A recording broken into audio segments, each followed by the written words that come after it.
Okay, legitimate question. I've been asked it a few times, even though I've made a lot of videos on Fujifilm lenses.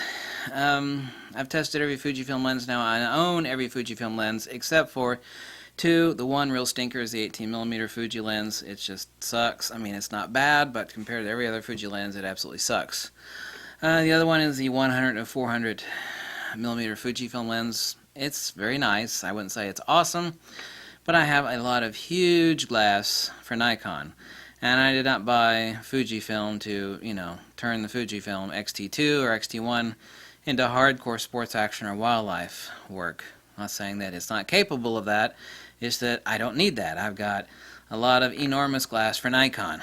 I'm not dropping Nikon, so I'm not like, I get sick of these people always, I'm going to jump systems, I'm going to sell all my crap and buy into Fuji, I'm going to, sell all this, or people do whatever they want. Ultimately, this video, what are the three Fujifilm lenses? I had to sell every Fujifilm lens except for three. I only have one Fujifilm camera and three lenses. There are certain lenses that let you squeeze all the juice and potential out of your camera. And to me, those are, and this is part subjective, but there's a great deal of it that is also objective. Three lenses that I would not part with my Fujifilm X-T2 any way, shape, or form, because it makes for a complete and fulfilled experience that I feel like I'm getting everything out of this system that I can. Obviously, you need to have skills, know how to use the camera, blah blah blah. That's a matter for another topic. And the three, and I didn't grab the other lens because I get sick of grabbing lenses all the time. Number one is the 16mm f1.4 Fuji. It's definitely Fuji's best lens. Oh, well, that's your opinion. No, it's Fujifilm's best lens. You can focus in insanely close with it too. It is just absolutely the tits. It's amazing. It's unbelievable. 16mm Fuji is it. I never part with that lens ever. Period. Incredible. 16mm f1.4. Second, well, I do have a couple copies of the 18 to 55, and they are cheap. I would recommend that to anybody because it does have optical image stabilization.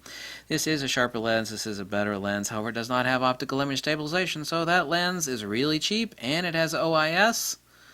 Okay, the Fujifilm 18 to 55. Okay, great. You get it really cheap, and it has image stabilization because it's a kit lens for the X-T1 and the X-T2. So there are tons of used examples online for about $280, $300, something like that. I think they're going for like $3.25 now, average used, mint condition.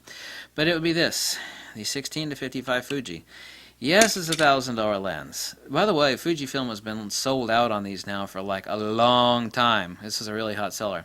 The 16 to 55 Fuji. So 2.8. This is basically the 24 to 70 version for a DX crop sensor for the Fuji. So no OIS, and it is expensive at $1,000. However, really, it's not that expensive at $1,000. That's sale price at $1,000. I think current price on it is $1,200, though. Correct? Sale price. Fuji's got sales going on all the time. You confuse the sale price for the freaking regular price. So this is it. The Fujifilm 16 to 55. This lens has seen quite a bit of use. It's a little dirty there. That's why I took my glasses off to see.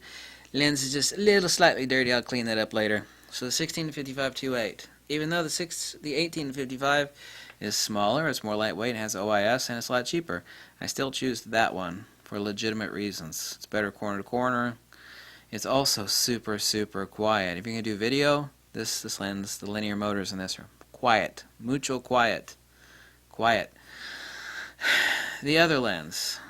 Arguably, definitely, out of the three, this is my second favorite Fujifilm lens, period. The more I use it, the more it grows on me. It makes me so happy. This is like silk, sex, and sugar. This is optical pornography. Optical, OP. Should be right here, OP. Optical pornography. Love it. This is basically the crop version of a 70 to 200 2.8. This is the 50mm to f1, 50mm to 140mm f2.8 fixed. Made in Japan, silk section sugar, awesome, love it, can't live without it. Definitely, absolutely, never made the statement before.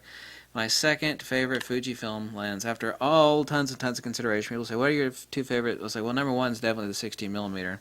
It's kind of hard to choose the second one, but the more I thought about it, the more it became blatantly obvious, and this is it. This is the one lens that, to me, is the most, and I rarely see people talking about it. I don't know because it's expensive, Because typically a used copy sells for about $1,200. I think it's because it's expensive.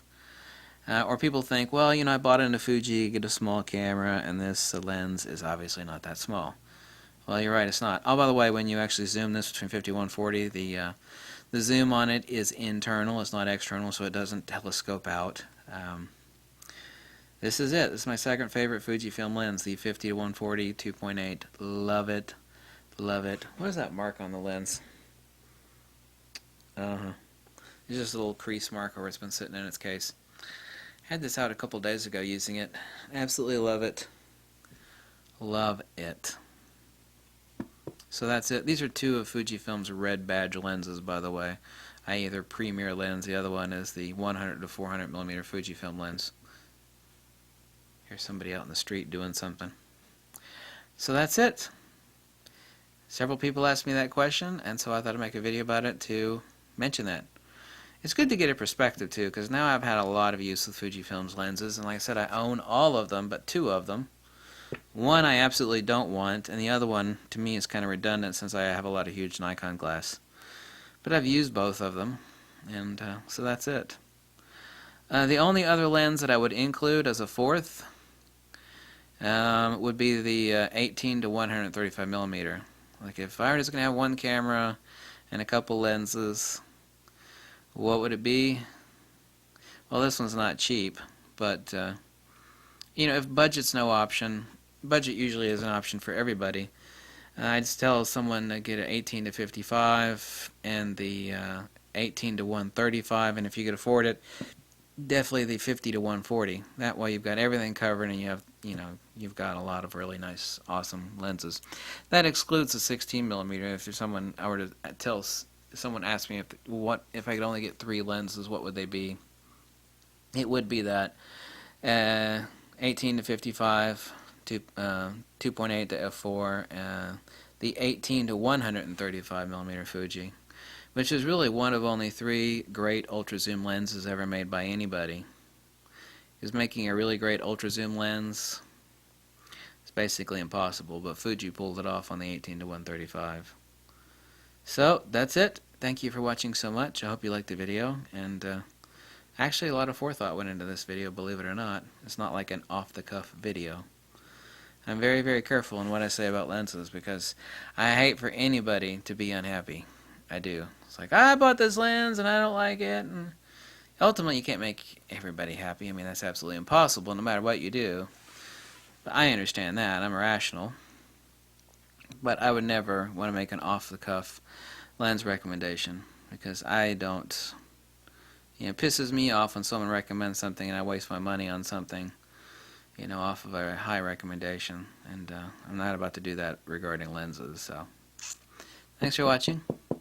Let me know if you got any questions, and catch you later. Bye.